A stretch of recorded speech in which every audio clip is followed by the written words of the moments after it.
Now, optical flow assumes that points in one image frame have the same intensity pixel value as those same points in the next image frame.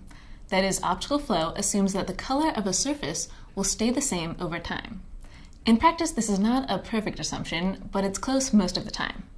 So in these images, which I'll call I1 and I2, the intensity at the point xy in this first image is the same as the intensity in image 2 at the point x plus u, y plus v.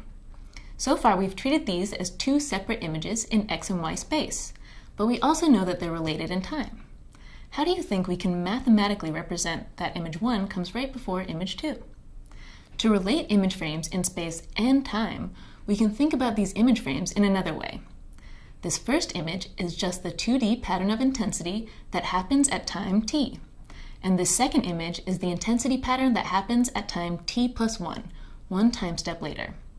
In this way, we can think of a series of image frames I as a 3D volume of images with x and y coordinates, pixel values at each point, and a depth dimension of time.